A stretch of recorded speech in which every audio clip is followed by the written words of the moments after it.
नमस्कार दोस्तों, आज इस क्लास में हम डिस्कस करने जा रहे हैं कि ऑप्टेटिव सेंटेंस को इनडायरेक्ट कैसे बनाया जाता है।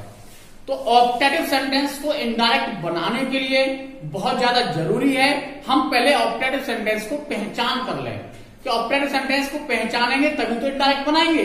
यदि हम ऑप्टेटिव सेंटेंस को पहचान ही नहीं पाएंगे तो इनडायरेक्ट कैसे बनाएंगे। तो ऑप्टेटिव सेंटेंस की पहचान क्या है कि ऑप्टेटिव सेंटेंस में सब्जेक्ट से पहले मे आता है और ऑप्टेटिव सेंटेंस के अंत में साइन ऑफ इंटरजेक्शन आता है। साइन ऑफ इंटरजेक्शन अंत में आएगा, वाक्य मे से स्टार्ट होगा, उसके बाद सब्जेक्ट आएगा। जनरली एक पॉइंट ध्यान रखिएगा, सब्जेक्ट से पहले वर्ब केवल इंटरोगेटिव सेंटेंस में आती है, लेकिन आपको ध्यान रखना है, आपको कंफ्यूज नहीं होना है। सब्जेक्ट से पहले वर्ब यानी केवल मे की बात हम करेंगे, सब्जेक्ट से पहले मे ऑप्टेटिव सेंटेंस में आता है, वहां ध्यान रखना है पीछे साइन ऑफ इंटरजेक्शन होगा।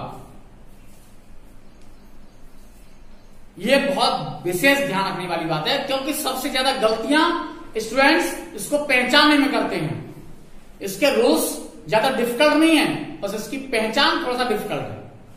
अब इसको इनडायरेक्ट बनाने का पहला रूल है कि यदि रिपोर्टेड स्पीच में ऑप्टेटिव सेंटेंस आया हो तो सेड या सेड टू को भावानुसार according to meaning blessed, cursed या विज्ड में बदल देते हैं। ब्लेस्ड आशीर्वाद देने के लिए, यदि आशीर्वाद का बोलते तो ब्लेस्ड, अभिशाप देने के लिए कर्स्ड और शुभकामना देने के लिए विज्ड में बदल देते हैं। इन्वर्टेड कॉमास को हटाकर बीच में दैट कनेक्टर लगा देते हैं और वाक्य को साधारण बना देते हैं। साधारण का मतलब आपको मैं कई बार बता चुका हूं, इनडायरेक्ट स्पीच में सभी इन्वर्जन समाप्त हो जाते हैं। इट मींस वर्ब जो सब्जेक्ट से पहले आ रही थी वो वर्ब सब्जेक्ट के बाद लिखी जाएगी। इसका एग्जांपल देखते हैं। यदि आप चैनल पर पहली बार आए हो तो अभी चैनल को सब्सक्राइब कर लीजिए, वीडियो को लाइक कर लीजिए और कमेंट करके मुझे बताइए कि आपको वीडियो कैसा लगा। She said to me, may you go to hell. May you go to hell. उसने मुझसे कहा तुम नरक में जाओ।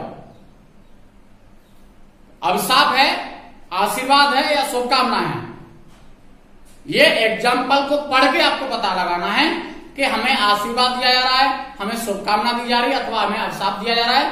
तो तुम नरक में जाओ, तुम भाड़ में जाओ, ये शुभकामना तो नहीं है, आशीर्वाद तो नहीं है, ये आपका अभिशाप है। और अभिशाप देने के लिए सेड या सेड टू को कर्स्ड में बदल दिया जाएगा। शी कर्स्ड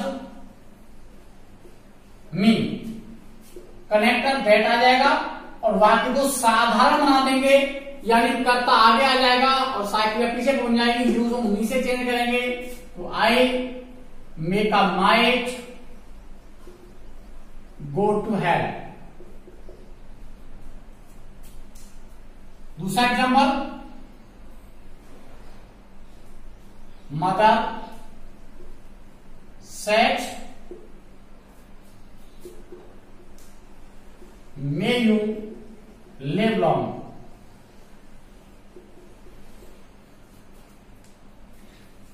इसके वीडियो के लास्ट में बहुत इंटरेस्टिंग टॉपिक आपको मैं बताने वाला हूं, ये वीडियो स्किप मत करना और लास्ट तक देखना।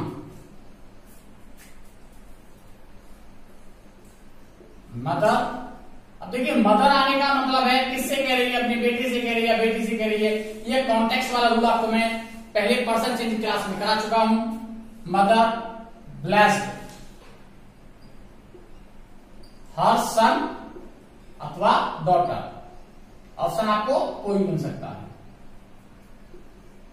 दैट, अगर सन लिखा हुआ है आपने ऑप्शन में तो आपका ही माइट लिव लॉन्ग, और ये डॉटर लिखा हुआ है तो सी might live long.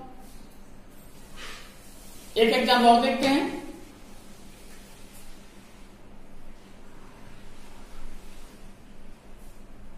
he said to his friend,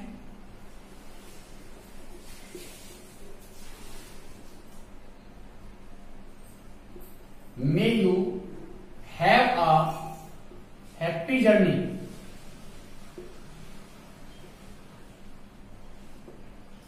May you have a happy journey.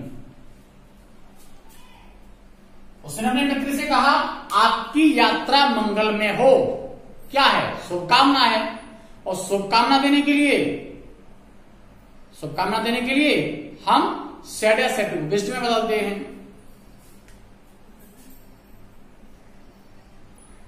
He wished his friend that you को फ्रेंड से चेंज करेंगे ही make a might have a happy journey।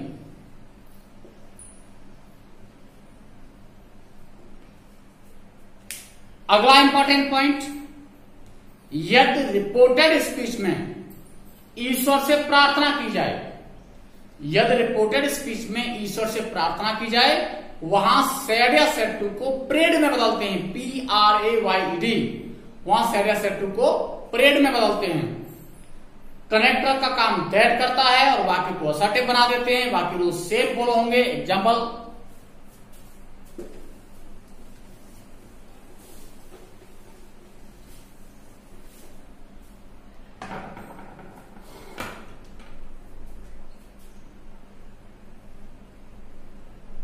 he said to me,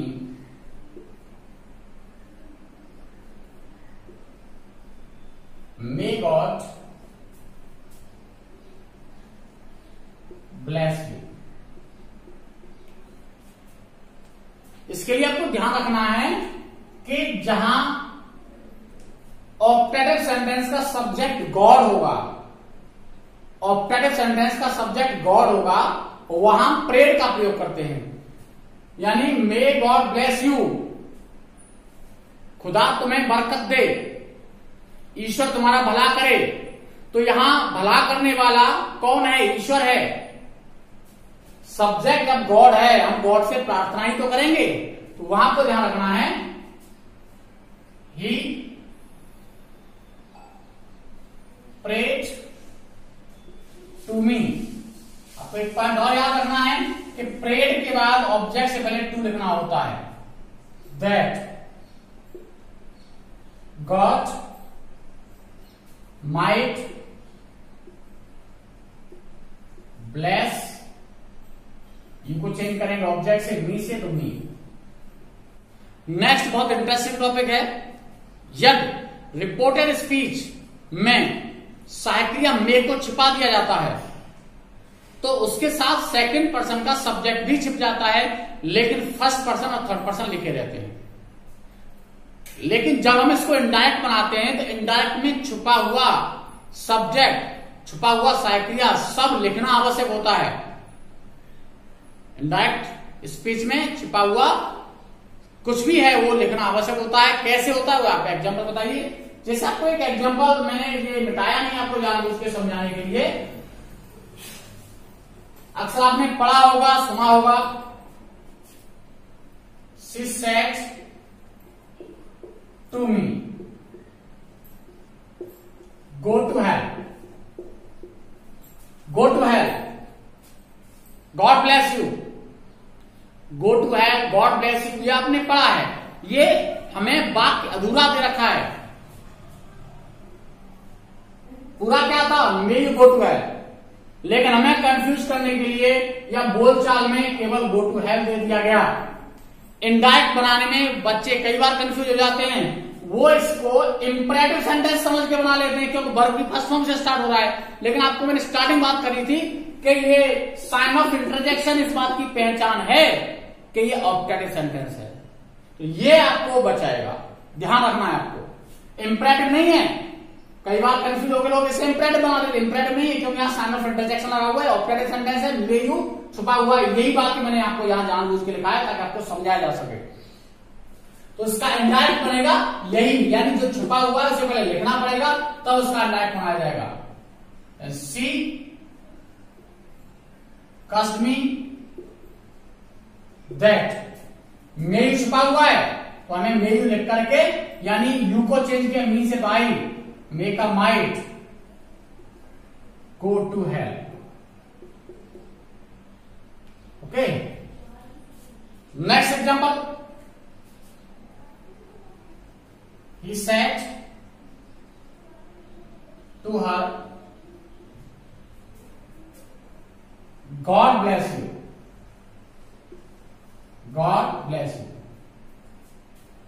अब यहां देखिए main verb तो यहां bless है, subject कौन हुआ, सब्जेक्ट हमेशा मेन वर्ब से पहले आता है, सब्जेक्ट गॉड। तो यहां क्या छुपा हुआ, यहां केवल मे छुपा हुआ, जैसा आपको मैं वही बता रहा था कि मे के साथ सेकंड पर्सन का सब्जेक्ट छुप सकता है, फर्स्ट पर्सन और थर्ड पर्सन लिखे रहते हैं। तो यहां पे क्या छुपा हुआ है, यहां पे केवल मे छुपा हुआ है, तो हम इनडायरेक्ट स्पीच में केवल मे का मार्क करेंगे, तो हमारे पास सब्जेक्ट ऑलरेडी है ही। He prayed to her that God might, तो मे छुपा हुआ था यहां, तो उसको हमने माइट डायरेक्ट स्पीच में ले आए, ब्लेस, यू को चेंज करेंगे हर से, तो ऑब्जेक्ट है, ये भी ऑब्जेक्ट है आपका हर।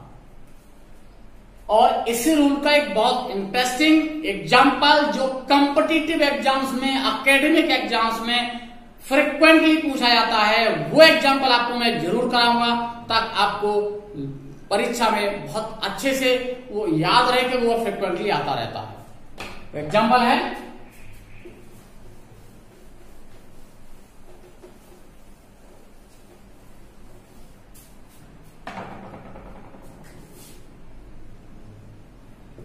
they said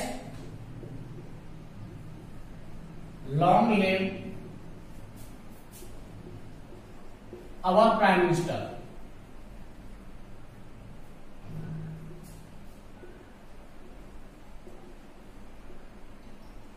long live our prime minister।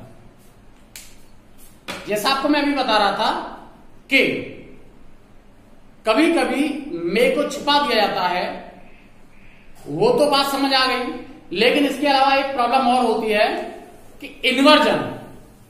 Inversion कभी कभी मे को छुपा दिया जाता है और वर्ब को सब्जेक्ट से पहले लिख दिया जाता है। वर्ब को सब्जेक्ट से पहले कब लिखा जाएगा, जब हम इन्वर्जन करेंगे, यानी किसी एडवर्ब को अंत में से उठाकर बाकी के आरंभ में लिख दिया जाएगा, तो वो एडवर्ब जो है वो एडवर्ब इन्वर्जन कहलाता है। और वो एडवर्ब वर्ब की आप कह सकते हो जगह को कहीं ना कहीं प्रभावित करता है। कैसे प्रभावित करता है, वर्ब जो है वो सब्जेक्ट से पहले आ जाती है। ये एडवर्ब वाले टॉपिक में आपको मैं डिटेल में कराऊंगा। तो यहां देखेंगे लॉन्ग एक एडवर्ब है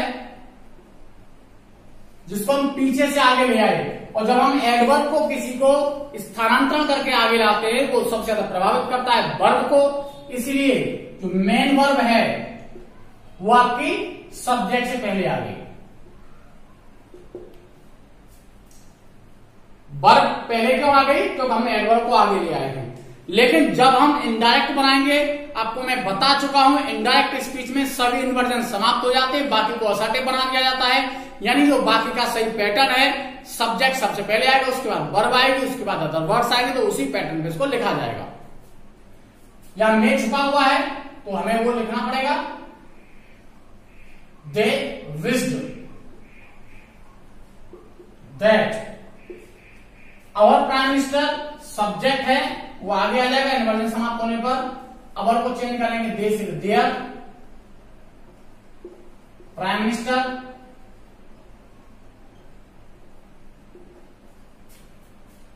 मे छुपा हुआ था उसका माइट हो जाएगा, माइट लिव लॉन्ग। तो ये हम डिस्कस कर रहे थे ऑप्टेटिव सेंटेंस को।